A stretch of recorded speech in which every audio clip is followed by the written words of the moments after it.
Hi, and welcome back to Politodoxy. I'm your host, Aaron Friedman.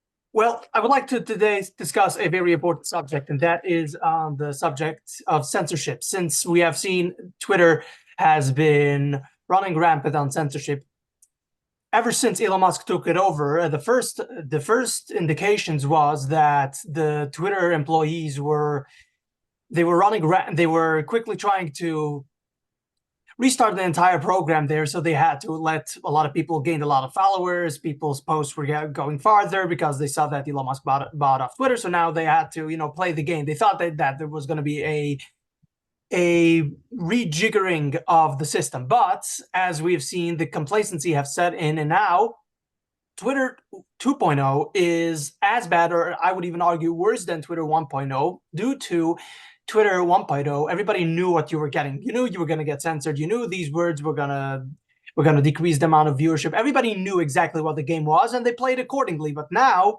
the game is completely rigged towards smaller accounts, and the bigger accounts, which Elon Musk is retweeting and liking and following, and those accounts get all the views. Meanwhile, the smaller accounts, they get screwed.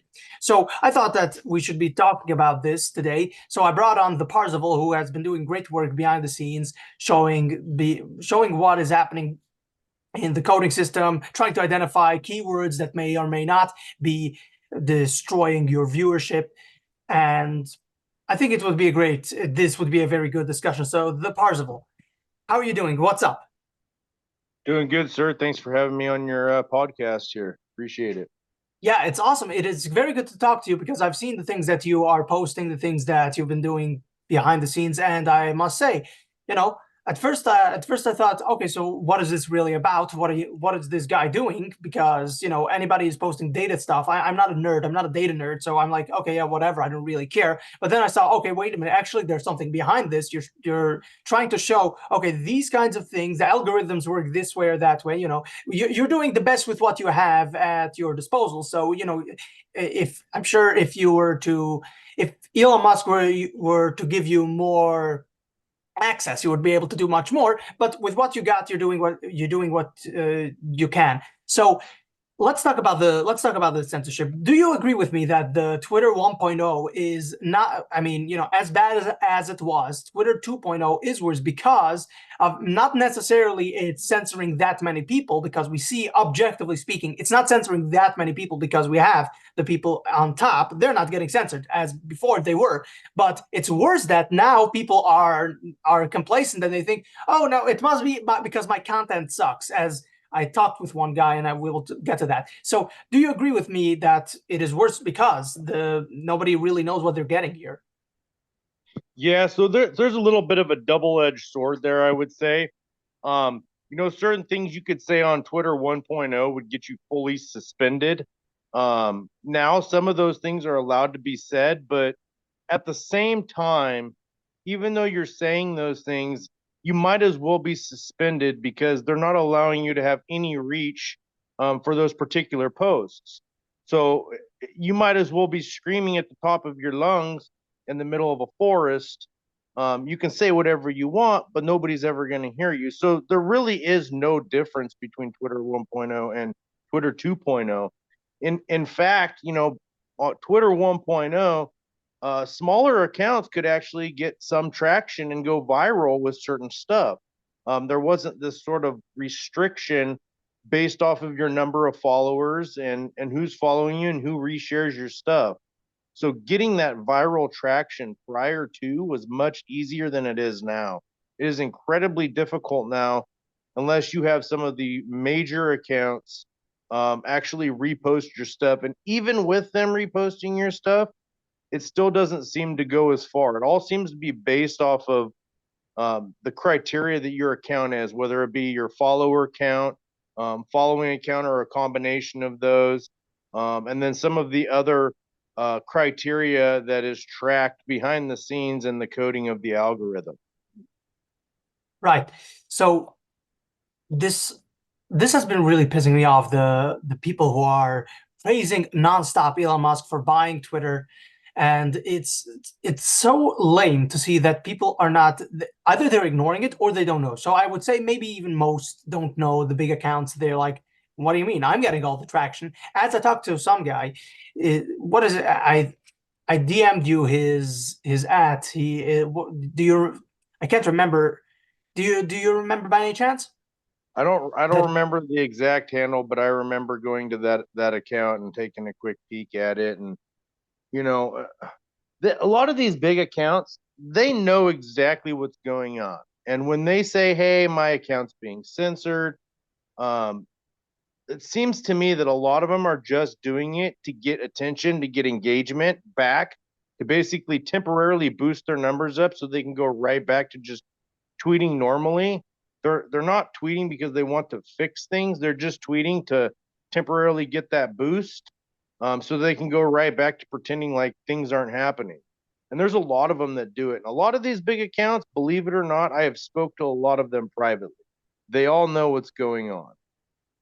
So they do know a lot of them. Okay, well that's new to me because I was thinking, some of them know, but I would say I would have said that the majority don't. But here's what I was going to get at is that particular account. You know what? I don't even think we need to discuss who it was. I'm not gonna do a call out here. Anyway, so that account, I was on a Twitter space with that account, and immediately being very condescending towards me when I brought up the fact which that person was talking about getting engagement, growing, and being getting in contact with other people. So of course I went up there and started talking about it, and I said that yeah, and I of course started with the agreement that yes, it is very important to first create connections with people in order, as a podcaster, you want to be able to DM people, and you want so in order to bring them up on the show. So of course I agreed with him. I was being very respectful, very politeful, no problems there.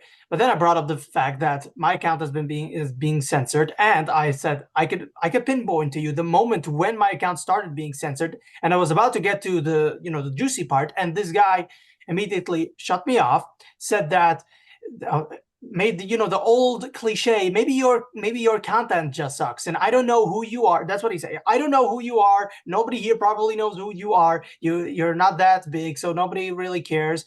And what I do, everybody knows what I'm doing. So I was like, dude, you do realize that you are in a catch-22. You're saying that it doesn't really matter that I'm not doing anything special, and that's why nobody knows me.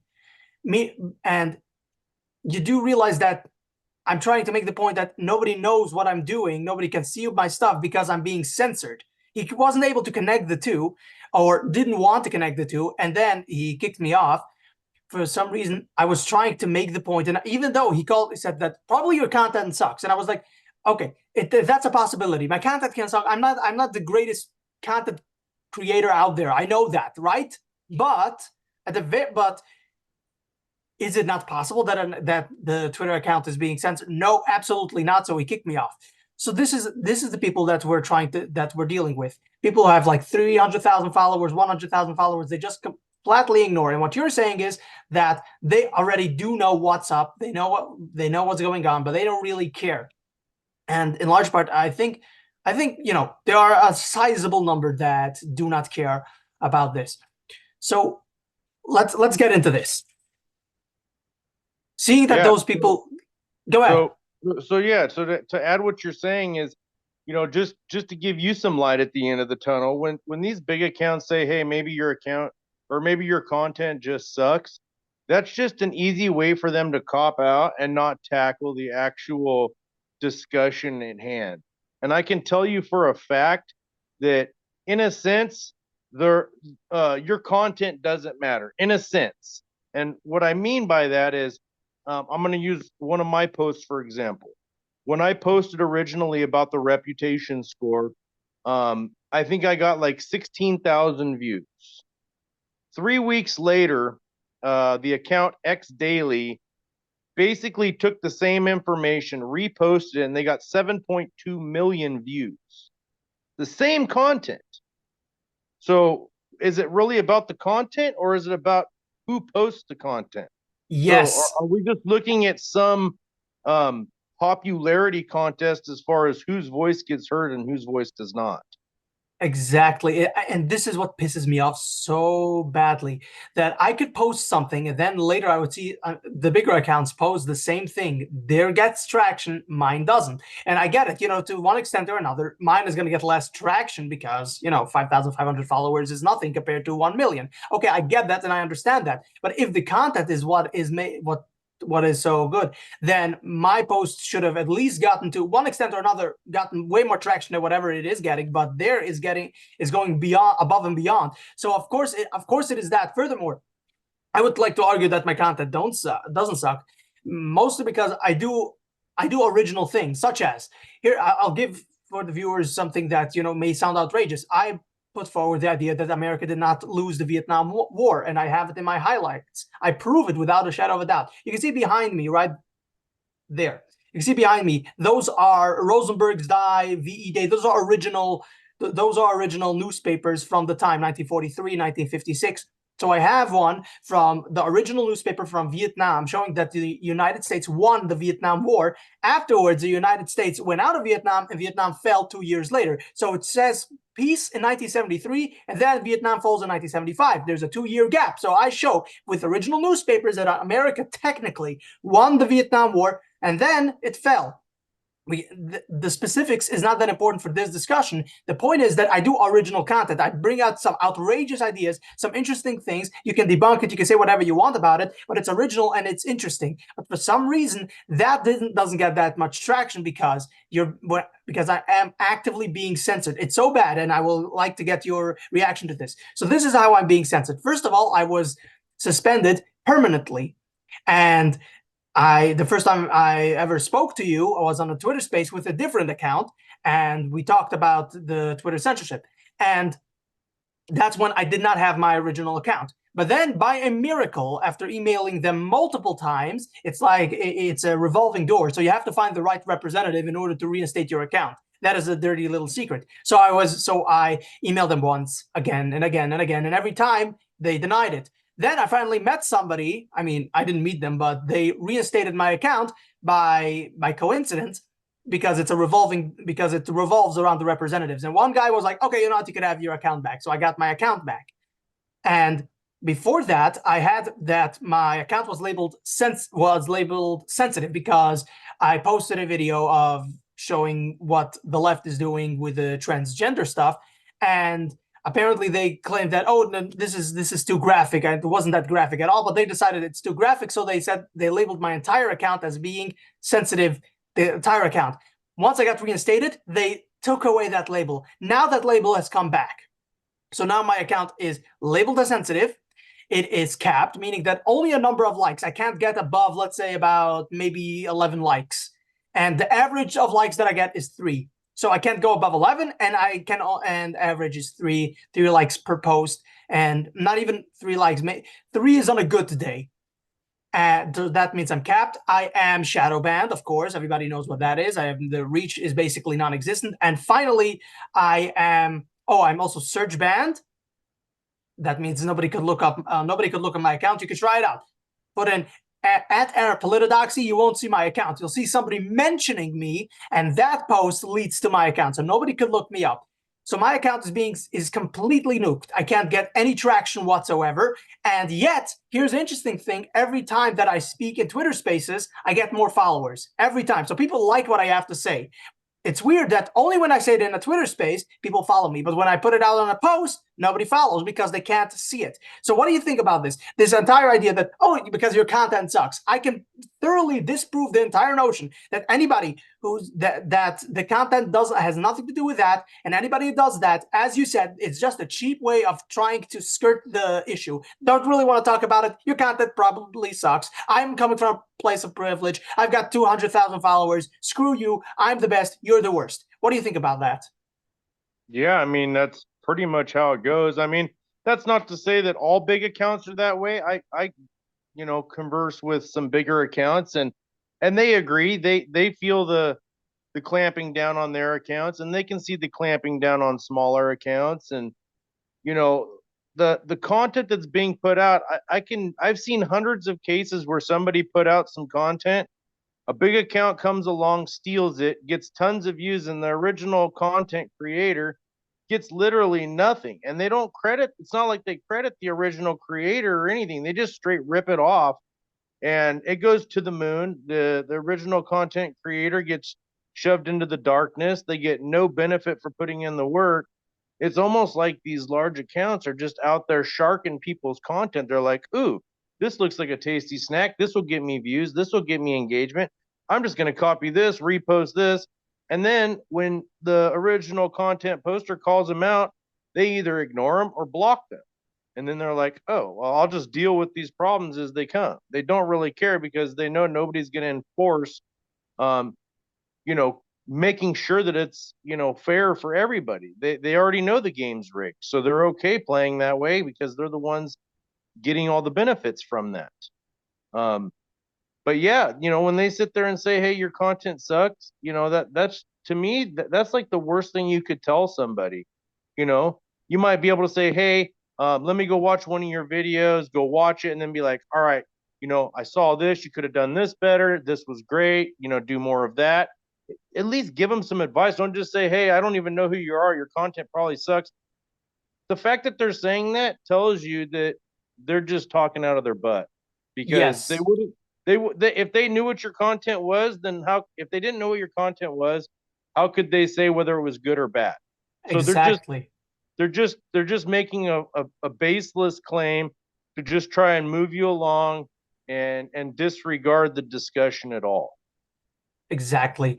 It's the cheapest way of trying to shut somebody down. Oh, your content probably sucks. I mean, how are you? I'm making one point, I'm being censored, and I have the charts to prove it. I have everything. I'm making the point. You're not even going to try to debunk it. You're just going, oh, content sucks. It's just a lazy and intellectually lazy way of going about this. But you just mentioned something very important, that people rip off each other. And this is something that actually happened to you. As I recall, you were conversing with somebody, I don't remember, about the keywords that the algorithm blocks certain tweets if these words are in the tweet, and that person forwarded to Elon, or that person put it in a tweet, that list, and took credit for it. Do you want to talk about that? Yeah. So I can't take credit for originally finding that there were keywords being used. That actually belongs to Kristen Ruby. Her handle is at Sparkling Ruby. But what I did find was I was the first person to find that they're specifically doing that in the code. So, there's one thing having this idea that, hey, this is happening. There's another saying, here's the actual code that's implementing it. Those are two different things. And so that's one thing that's important for people to understand about censorship. You know, censorship starts off as an idea. Hey, I don't want this information being spread across social media. But how do you actually accomplish that? Well, you accomplish that through technology and algorithms and coding. That is what actually makes it happen. So it turns that idea into reality. You have to have that technical aspect, because simply just having the idea doesn't implement the censorship. The technology implements the censorship. And that's the most important part of the code, is that the code is confirming all of the censorship that we've been seeing all along. Right. So what, but I would like to know what happened with that list. What was the story Oh, behind so the yeah, all right, I'll go a little bit deeper. So when I showed these keywords, I posted about it. And I think I got like, 50, 60 likes and maybe 5,000 views or something like that. And I don't want to sound like I'm complaining about that. That's very good, but then you get Chaya Raychek. I believe that's how you pronounce her name. She's the one who runs Libs of TikTok. It's the same person. Um, she posted about these keywords that she kept putting in her posts that were demonetizing her. And I went into her thing and I said, yeah, I posted about this a long time ago. Here's the code that's doing it, blah, blah, blah. And I was like, and I even said, hey, Kristen Ruby has been talking about this for a while. And she's like, well, I would like to see the list. And I was like, well, you're going to have to talk to Kristen Ruby, because I don't have the list. I just know that there's a code with a list. They didn't publicly disclose what the list of words is. But from what I know, Kristen Ruby has a list of some of those words, whether it's older or a previous revision, but she has some revision of that list, so you can at least get a rough idea, what kind of words they're looking for. And so I sent her Kristen Ruby's way, which is the right thing to do. Kristen has the information.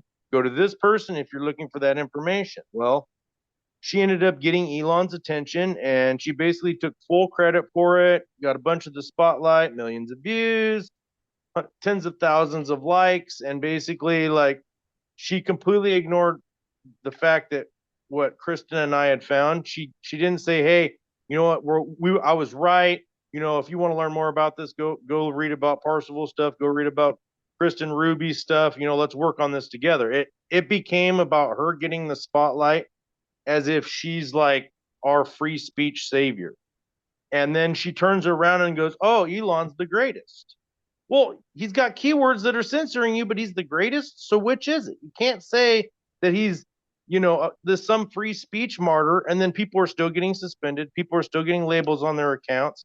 People are still being shadow banned. You can't say that, but she's saying it because she knows by being a good girl, she will get the views, she'll get the engagement, she'll get the paycheck, and that's what it's coming down to for a lot of these accounts. Is they want that money.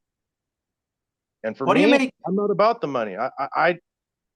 They've offered me to set up Stripe multiple times. I don't set it up because I already know they're not going to pay me very much. So there's no point to give them all my personal information. So for me, it's been more about informing everybody else that's getting screwed about how to possibly use the system in their favor to win, so that they can level the playing field with some of these bigger accounts. Yeah, I find the I find it also since we're on that subject of certain words, keywords, I also found that it also goes with emojis. This is crazy because I started another account, and that account is focused on completely different thing, nothing to do with politics. I have one that is my original, then I have the uncensored one. It's called uncensored. It doesn't really get that much traction. I want to first get 500 followers before I even think about buying a blue check mark. Maybe I'll transfer everything over to that one since my other account is nuked. But I started another one which has nothing to do with politics whatsoever because I do politics. That one has absolutely nothing to do with politics. And I posted, I don't remember which emojis, but two emojis. I think it was like a smiling emoji with the cheeky smiling emoji with something else. And the Twitter algorithm picked it up and said that you're posting, I think it said posting nudity because there was a photo of something. I don't remember exactly what it was. It had something to do, it's some kind of nature photo. So they said, "Oh, okay, this is nudity." I was like, "Wait, what?" So it seems as though the algorithm picked up on the emojis and they were like, "Oh, it's the cheeky smiling emoji and something else." So it seems as though the photo is nudity. So it goes even far beyond just the words. It also goes to emojis. You got to watch out what you post. And here's the thing. They said that you got to have to delete this. Sorry, that this has been labeled as nudity. That's what they said. This has been labeled as nudity, and if you want to appeal this, you can appeal this. I didn't appeal it. I just deleted the thing. You know why? Because with my other accounts that I appealed and said that no, I'm not posting nudity on my original account, they labeled the entire account as being sensitive, posting sensitive content, because it's so weird. They give you a chance to appeal it, and if you appeal it and you fail, the entire account gets labeled. That's one of the most retarded things I've seen. You're labeling one post, and then if I appeal it and I fail, then the entire account gets called sensitive. That's what I did. That's what they did with my previous account. So I was like, okay, I'm not even going to risk it on this one because it's not political. I just don't want this account to get censored. So I was like, okay, I'm just going to delete it. I'm just going to ignore the label and let that one post, whatever is going to happen to that one post. I just deleted it. So that's what I did with that. Because if you even try as a punishment for trying, as a punishment, you are going to get even more censored. It's the censorship on Twitter. And I really hate calling it X. At first, I refused to call it X, but now I'm like, you know what? It's probably too late to change it. So I'm like, you know what? I'm going to call it X. Fine. But I hate it. Anyway, so the censorship on Twitter has gotten so much worse in certain aspects, better in others, as now, now the stories can go through, but only by the designated accounts. You want to talk about the trans issue? No problem. But it could only be through Libs of TikTok, High Right Chick. It could be through who else? Who else are the other ones? Can't remember all the Dr. Lupus, yeah. all of them.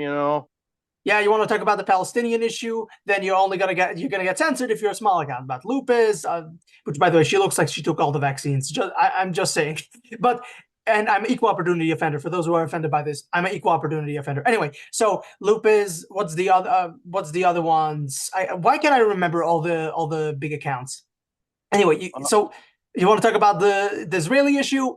You gotta have the Jackson Hinkle and so on and so Right. forth. Yeah, if you're gonna have to have huge following, and you're gonna have people who are constantly online and reposting your stuff. Otherwise, the algorithms are just gonna completely suppress you. So what do you make of this? What do you make of the just that always it's the bigger accounts and you got to have a huge following, and unless you do have a huge following, your content completely gets destroyed.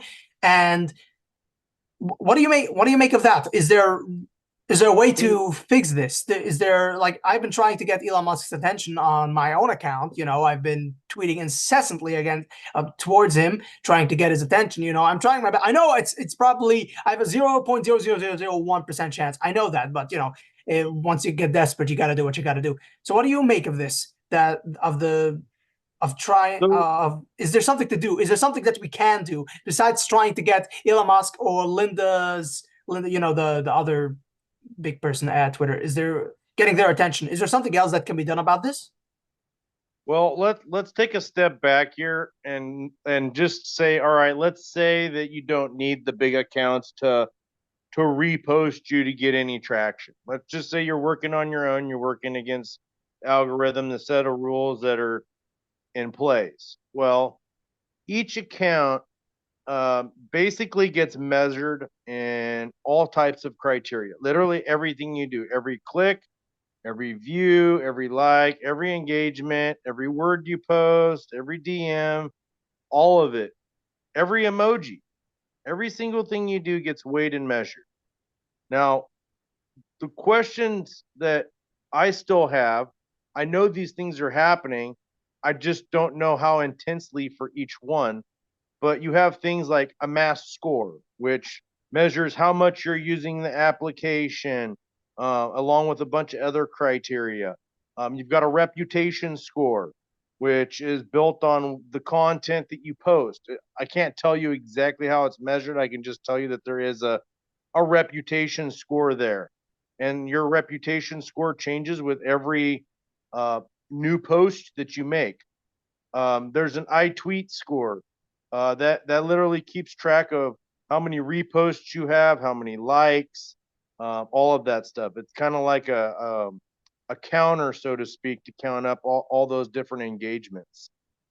There's a toxicity score, which measures how toxic you are. So you can have a good reputation score, but if you say something toxic, you could have a toxic score, and that will basically offset any good stuff you have on the account. And then you have a follow score, which is based off of all the accounts that are following you and that you are following. So if you're following an account that's toxic, uh, these guilty by association algorithms ding your account, which essentially keeps people from communicating and building relationships because they're all scared to death that their account is going to be dinged because they're conversing with this person over here. And that person may be a perfectly good person, but just because the algorithm deems them as not being the case, your account gets dinged, which is totally biased. It'd be like going to a, a restaurant or something and you buy a person a drink and you're like, hey, this guy's nice. You buy him a drink, but you don't know that he was, you know, convicted of some crime. Well, in the algorithms point of view, now you're bad because you bought him a drink. You're not a nice guy because you bought him a drink. You're a bad guy because of this guilty by association protocols. And then on top of all that, you have 105 possible account labels. So those are applied across your entire account for all your posts. And then you have 169 individual tweet labels. So these are labels that go on the individual tweet, but they don't affect the following tweet. So if you say something really terrible and it gets a label that says, "Hey, this is hateful conduct, blah blah blah," that'll go on that tweet. But when you post the next time, you're not going to get that label on the next one. But that doesn't mean that that label on that one tweet doesn't affect your toxicity score or your reputation score. So you have this huge system of interwoven rules that you might be abiding by all of these, but you didn't abide by this one. So now you're getting dinged and your whole account's screwed up. So it's just a complete mess. So to kind of go back to answering your question, how can we get this fixed without getting Linda's attention and Elon Musk's attention or one of their engineers? Well, you don't. The only way you fix it is by complying with their rules and not being you.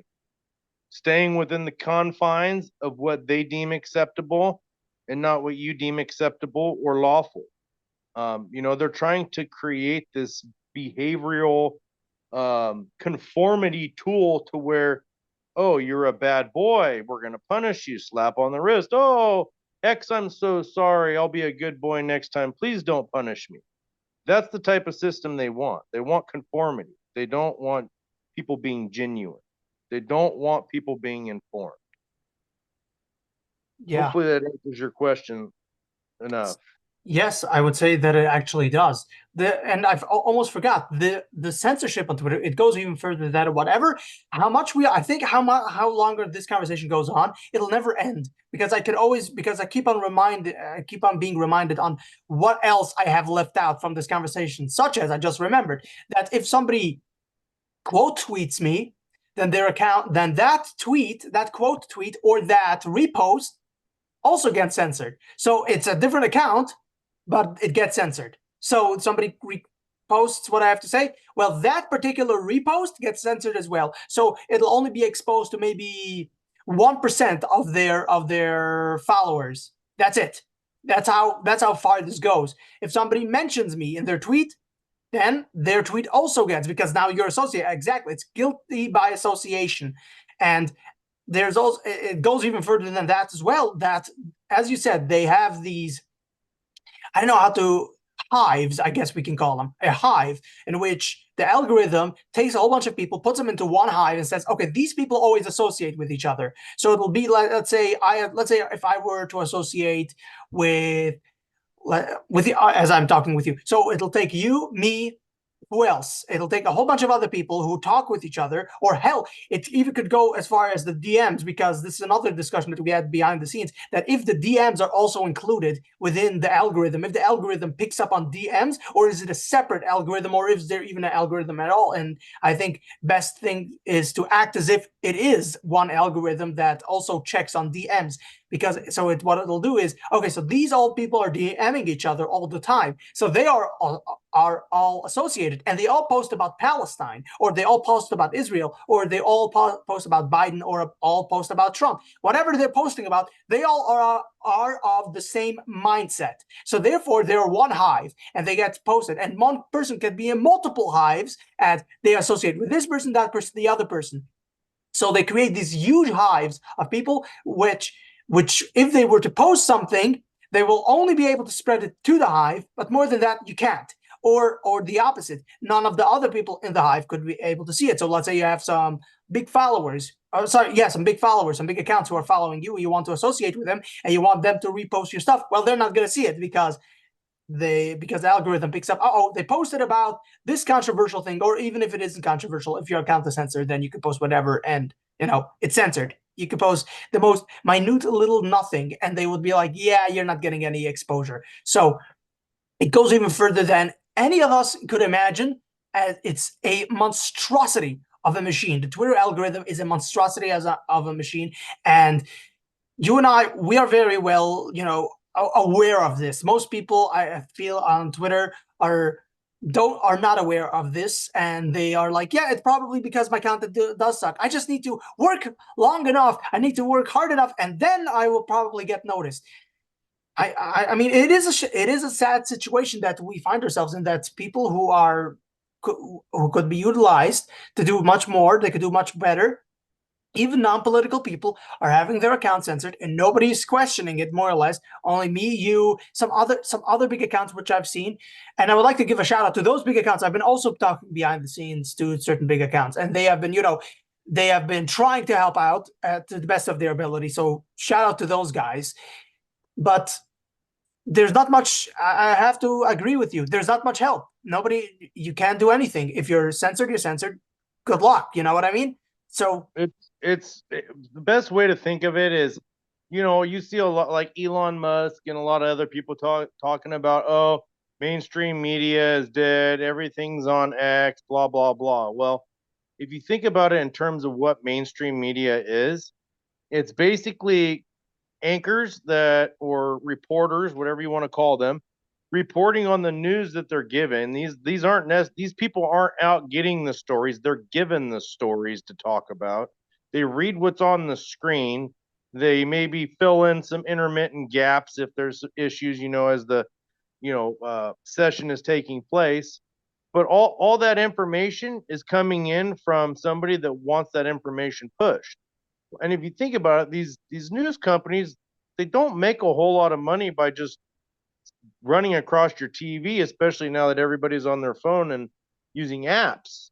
So how the question is, how do they get their money? Well, they do advertisements clearly and commercials on their sessions, but there's also big money people paying them to push these stories.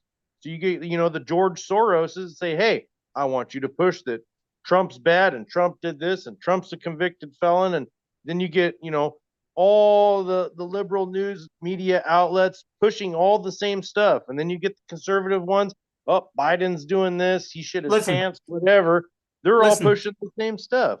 listen. So this is gonna end in a moment. I'm gonna send you another link because we're running out of time on this, and we will end soon. Don't worry. So I will Okay. send you another link Yeah, because this is we'll just pick up wherever we left off.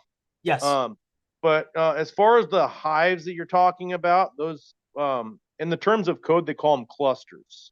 So Yeah, basically, clusters. That's the word. Yes. All right. So we had to take a little break because this system here is what decided to, play some games. But we're back. Okay. Anyway, and that's why there was a cut in between. Okay. So let's get back to it. So we were discussing hives, and what I meant to say was clusters. So they create these kinds of clusters in order to get people to know whoever associates with whomever else and censor them as a whole. So you were in the middle of talking. So let's go back to you. What were you saying? yeah. So what they do is they group people up in these clusters based off of similar interests. And then what they can do with that particular group is they can essentially make an echo chamber within that group. So you never get outside of that cluster. So like if you post stuff about Trump, and you're in some sort of cluster regarding that, chances that your tweet is going to get somebody into somebody's timeline that you don't follow and is not interested in Trump is incredibly slim. So it's just never going to make it out of that. But the thing to understand is that these clusters, it's not like you're in one cluster, you're in a multitude of clusters. There's essentially clusters within clusters. And so they basically shove you into these little tiny pocket clusters. And then when you put stuff out there, even though you're part of this bigger cluster, it only gets to your small cluster. And if those people don't interact, then it doesn't get outside of that cluster. So then now you're left basically hoping that that small group of people in that cluster are actually going to like and repost your stuff to push that tweet engagement up and hopefully get it outside of that cluster and into the next cluster. And then you got to get to the next cluster. And, you're sitting here trying to break through all these clusters. And that's why you see some of these big accounts. They can get their tweets coming across people on the opposite side of the political spectrum because they've basically made it to where they're part of the biggest cluster, and it's easy to go from one to the next and anything inside of that cluster. So that's why when you see, the Benny Johnsons and uh, the Tucker Carlsons and all that, that's why when they post, it comes across everybody's timeline. You don't even get a choice, whether you're following them or not. And so these clusters, they can dial each of these clusters down if they don't want certain topics. So they can say, hey, this cluster over here talks about Israel, or this one's talking about Ukraine, or whatever the topic is, and they can go, yeah, we want to amplify that, or we want to de-amplify that. And then anybody that's part of that cluster now feels the full impact, the whole group. It's not just one account. It's a way to de-amplify entire groups. It's far more efficient than going after one of us individually, covering the same topic. They can just mute the whole group down with one fell swoop. It's far more effective for censorship. Yeah, it's absolutely devastating. It is. I mean, it just is. It is devastating to see that after all this hope and all this talking about, oh, we're gonna free the bird. It's more like Elon is giving us the bird, and this is all just one huge cluster F. So, I had to do those two puns. Sorry, but I would like to get your since we're coming up to the end of the episode, so I would like to know before we leave. I would like to know your take on Elon Musk with all this in mind, including things that I added on, things that you said. What is your opinion now on Elon Musk? How about this? What was it before, and what is it now? Well, I never even had Twitter prior to Elon Musk buying it. Even after he bought it, I still didn't even have the app. The first time I actually got the app was when he did that vote to bring Donald Trump back to the platform and unsuspend his account. That was when I downloaded the app, and I took my first action was to vote yes to bring him back to the app. And at that moment, I was more of just an onlooker. I wasn't really, trying to be on social media or be the guy or be out in the forefront of the censorship fight. Um, but I sat there long enough and I was like, all right, I'm going to, talk a little bit. And then I just kept going and going and going. And then I realized at some point that certain topics you weren't able to discuss them. And that's what kind of led me into looking at the code. But what I will say, I know that's not much about Elon Musk, but just like my history on like where I'm getting at to Elon Musk. I actually had high hopes in the beginning when I first got on. And I will say he definitely talks a really good game. He says he's going to do all this stuff, free speech, small accounts get visibility. You're going to get paid, fair playing field for everybody. He says some really good political stuff too. But I've come to the point where it seems like it's more just marketing words than it is marketing actions. He's not actually following through with those words. He's saying what people want to hear. So everybody gets hyped up. Everybody uses the app more. Everybody tells their friend, up free speech, bring more people on, charge more people for the blue check mark, sell more ads.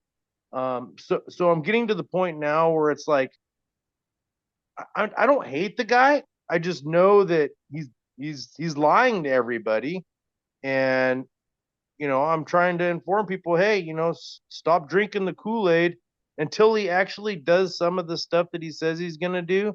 We should take it as a grain of salt, and that's basically where I'm at. Until he actually fixes anything, I'm just going to assume he knows what's going on and he's allowing it.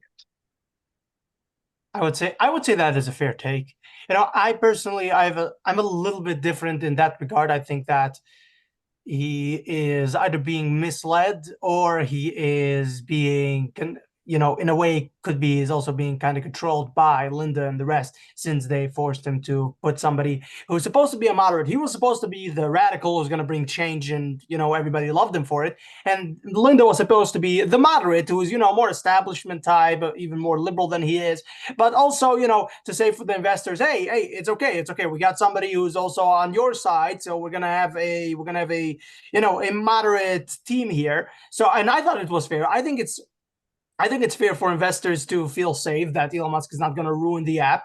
So I'm like, okay, fine, sure. Put on somebody of the establishment. But you do your radical stuff. And when I say radical, I mean free speech. I mean, you do the free speech stuff. Get more people invested in Twitter via free speech. Okay, get rid of the bad algorithms. Put in new good algorithms. I mean, I do believe that an algorithm is an important part of the equation, except that these algorithms are absolute crap. But sure, I was like, okay, sure, no problem with that. But how things is working out right now, it seems as though he is either being controlled or he doesn't know, which I think it's highly unlikely. But I'm leaving an open door for that. Okay, maybe he doesn't know. Maybe to him he sees. Wait a minute, you see, I can see all these tweets, all these posts. You see, they're getting millions of views. So he's not seeing what we are seeing because he's up there, and I don't know. I don't even know if he is in a cluster, but if he is, he's in so many. So he's like, yeah, I don't really see what's going on. Again, that is probably not what's happening, but I'm leaving an open door for that as a theory. But because I don't want to hate the guy. I just want, I think his motivations are good, but his actions are negligible at best. So I think Yeah. that is a fair. I think that is a fair take, even if I kind of disagree with you on this, but it's more or less give or take. It's more or less the same thing, just like a slight disagreement. Nothing No, major. you're totally entitled to that. But what I will say is Elon Musk does know what's going on. He admitted he knows about the reputation score. He talked about removing Oh, tweet definitely, of course, which yeah, so he knows that these things in the algorithm exist. He has seen my posts. I can almost guarantee it, like 99.9%. He's probably seen my stuff. If not, people that talked to him have seen my stuff and shared it with him. So he knows what's going on. But I will agree with you. Yes, maybe he is in some kind of under some kind of control. I could completely see that. Maybe they have something. Maybe they have something on him, and that's why Linda's in there doing all this stuff. There's a yeah, lot going on behind the scenes that we don't know. But I can't base my opinion on what I don't know. I can only base my opinion on what I see and the facts and the algorithm and the actions that he's taken.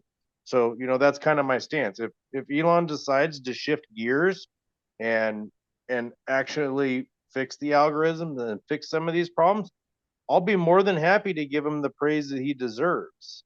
At the end of the day, we just want a solution, right? I don't care yes. how it comes. We just want the problems to be solved. Exactly. I think this was a wonderful discussion. We've covered a lot of ground. We've talked about a lot of things that most people who haven't listened, who don't know about this, I'm pretty sure now they know. These are not things that this is not conjecture. This is not alluding to anything. We are stating as it is. I'm stating things that has actually happened. And whenever I allude or I have speculation, I let my audience know this is just speculation. But what we discussed right here, right now, these are things that are provable without a shadow of a doubt. These are things that have been proven, and it is as it is. It's not just, oh, you're speculating. You don't really know. Maybe the content sucks. Yeah, I'm sure it is. The content sucks. Please go and I've already posted the proofs. You have posted proof. Everybody within this sphere of influence have posted whatever they have to post. So these are things that actually happened. So I think we covered a lot of ground. We've made a lot of good progress within this. More people will now know. So for all those who want to be able to follow you, look at what you have to say, they want to, they want to engage, they want to participate in helping Twitter become an actual free speech platform, where can they find you? Yeah, so currently I'm only on X, um, under the handle at the one Parzival, and one is the actual number one. So the one Parzival, you can go there. You can check out my highlights. I put out a lot of the stuff that I found in the code and other interesting stuff in my highlights. If you want the quick and dirty outline of some of the stuff I found, and then we just me and another account, Red Team Actual, we put out a video yesterday that kind of took a lot of what I've been saying and kind of simplified it to for like a non-technical person that doesn't know code. And that video just reached 1 million views, surprisingly. So, Congratulations um, on that, by the way. I saw it. I saw it. yes, yeah, Congratulations on that. That's yeah. awesome. And what's funny is, that video basically took everything that I had and put it in a video compilation that wasn't very technical. It's essentially less information than the technical aspect. It's like telling somebody how it works, but not showing them the math of exactly how it works. And that gets 1 million, but I've never got 1 million views on any of my posts, none, ever. So it's Yeah. just, I was also surprised because that account that posted it only has like 1,100 followers yeah, around. It got yeah. 1 million views. That is awesome. I think that is absolutely amazing to see, and you gotta love to see it. So that was amazing. Yeah, and so that's one thing that you can look at to kind of measure your visibility. I found is you look at your number of followers, and you'll see that you always get like a certain percentage of those followers. And when you get past the number of views that you have followers, and you start hitting, you know, 5 times, 10 times the number of followers, then you're actually getting real traction out there, and your post is getting real visibility. So that's a really good indicator if people are looking for, one concrete thing to look at whether I'm being censored or not. Yeah, I would say that is a fair assessment. If you want to see, you want to know if you're actually being censored, if you have more views than followers, I think that is, yeah, that actually does make a lot of sense. All right, for those who want to follow me, you can follow me at Aaron Politodoxy on Twitter or Aaron Friedman on Instagram, or you can email me at politodoxy@gmail.com. Everybody, please like, share, subscribe, leave 5 stars. Everybody knows the drill. And the most important thing you could do is share this episode. Thank you very much for listening. And remember, my fellow radicals, stay political.